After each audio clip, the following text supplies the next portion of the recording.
So there's one operation that functions have that's not an operation of arithmetic. It's called composition. And it's an important way to combine functions because it's a way you can't combine much of anything else. The composition of functions, f and g, is defined by this rule. It says f composed with g, that little circle stands for composed, for composition. F composed with g at x is f evaluated at g of x. So you take g, you look at what it gives you back for x, and use that as an input for f. The domain for this function is all x in the domain of g, since you have to be able to evaluate g first, such that g of x is in the domain of f, because f has to be able to look at g of x and produce an answer. So one way to think about composition looks like this. So here we have x, and we're thinking about these arrow diagrams, but this is like domain and range for g, and then domain and range for f. We start at x. G takes x and turns it into g of x, and then f takes g of x and turns it into f of g of x. So combining those arrows together, you get the composition of following one function with another, first computing one and then computing the next one for that output.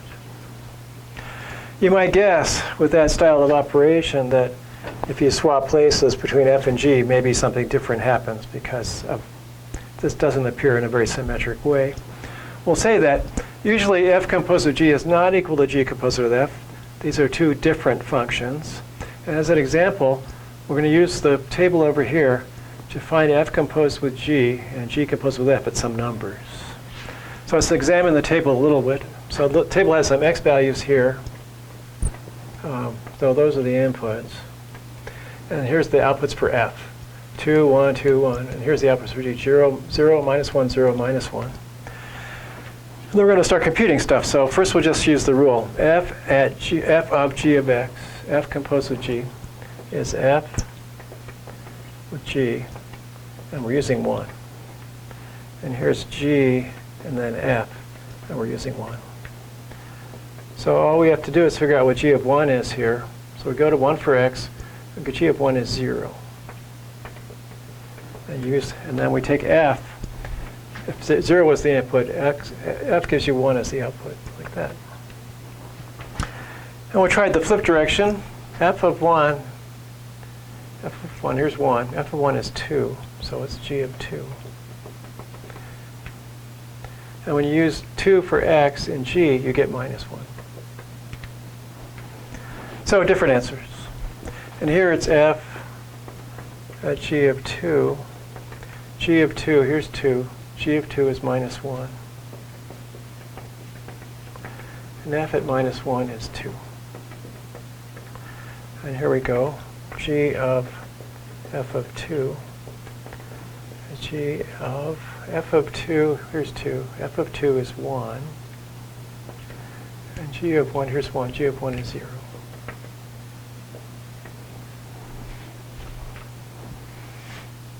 Well, that's our introduction to composition, sort of the general statement of what it looks like, how you might think about it in terms of starting with x, computing the first function, and then using that output as an input for the second function to get the final answer.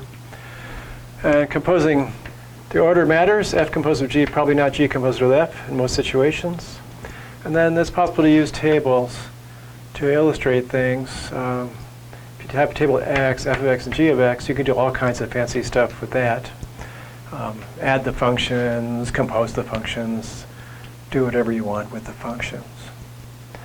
For now, though, we're just moving on to the next slide. Try to get this section behind us, although it's a nice section. There's lots of fun stuff in this section. But I'm ready for it to come to a wonderful close. I still think I have about, I don't know how many more slides to do before this ends. But I'll see you in a minute.